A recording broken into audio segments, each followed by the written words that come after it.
Your brain is not built for money. For 200,000 years, the job was simple. Avoid danger, grab food, don't die. Your old caveman brain is still in charge, but those old instincts are killing your bank account. Let's fix that. There are 7 stages your brain has to go through before it allows you to get rich. Most people get stuck in the first 2 and stay poor forever.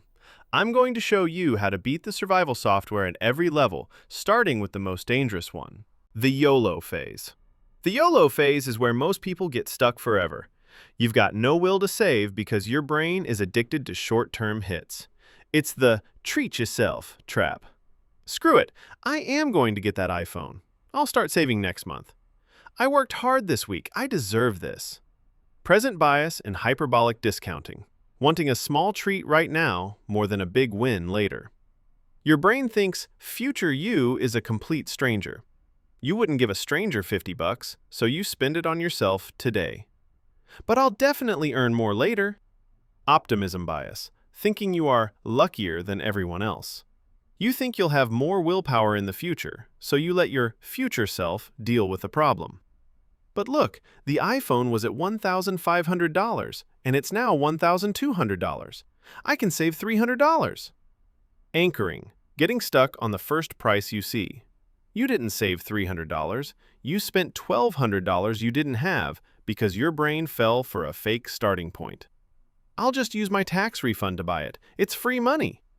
Mental accounting, treating money differently based on where it came from. It's the same money, but you're treating it like Monopoly money.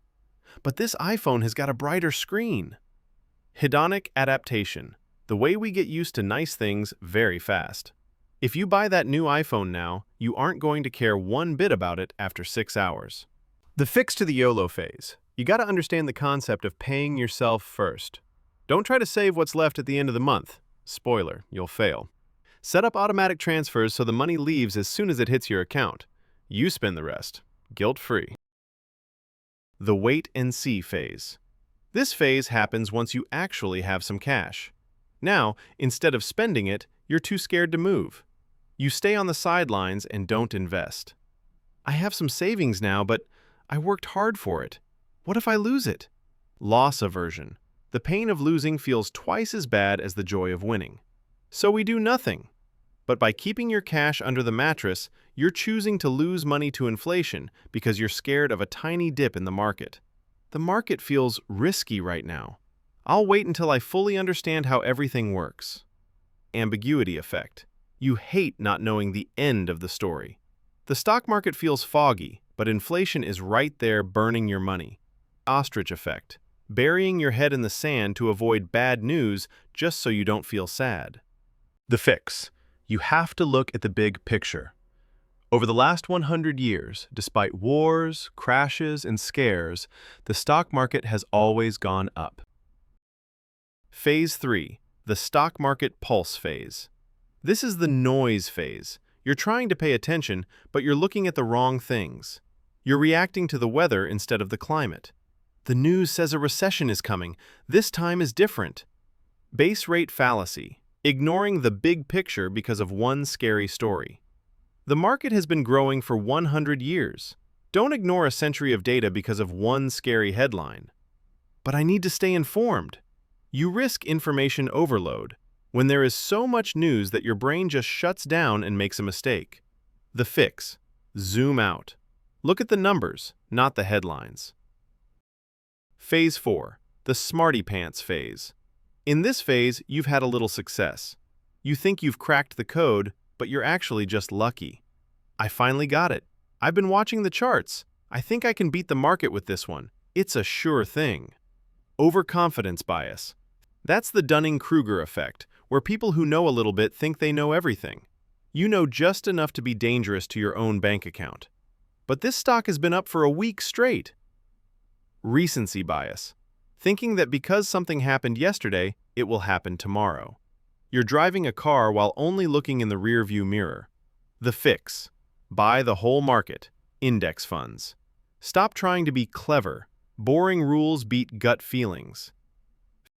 Phase 5. The I just pooped my pants phase. This is the ultimate test for your caveman brain. When the market crashes, you enter full flight mode. Logic leaves the building. It's a bloodbath. Everyone on social media is saying it's over. I have to sell now just to stop the bleeding. Herd behavior and availability bias. Following the crowd because the loudest voices are panicked. Your brain screams, "Danger!" because you can't stop thinking about the scary news. This time is different. Everything looks like the Great Depression. Representative bias. This is the scary twin trap. You're stereotyping the market. Your brain sees a 10% drop and thinks, this is the next Great Depression. It's like seeing a dark cloud and assuming a tornado is coming. The fix? Pre-commitment. Don't check your balance. Your plan was made when you were calm. Don't let the panic version of you change the course. If you can, don't just hold. Buy more while it's cheap. Phase 6. The "is this all there is" phase. This is the most hidden trap. Everything is working, but it's boring. Your brain starts craving excitement, and that's when you blow up your progress. My portfolio is working, I guess, but it's so boring. Novelty seeking. The urge to try something new just because you're bored. Okay, but I don't want to just sit and do nothing. I like investing. I'll just buy a few stocks. Action bias. The feeling that you must do something even when doing nothing is the best move. This is where most people mess up. The fix. Understand that boring beats brilliant. If your investing is exciting, you're probably gambling. Phase 7. The Yoda stage. You did it. You tamed the 200,000-year-old software in your head. You're just chillin' while the money grows. Wait, what about that $600,000? Here is the math. If you put away $500 a month and it grows by 7% each year, you end up with over $600,000 in 30 years. Why 7%? Because that is how much the stock market has gone up on average for a century. But you only get that money if you beat the traps. Automate your savings in the YOLO phase, find the courage to actually start, ignore the noise from the news, don't be a smartass and try to pick winners, stay calm during scary crashes, keep the course when things get boring. Want to see exactly how to do this? Watch the next video linked in the description below. I've put a full list of every bias we covered on the screen right now. Take a screenshot. Study your failure points. If you want to keep overriding your prehistoric wiring, hit subscribe. It will be the soundest financial decision of your life. Keep the momentum going. Watch these videos next.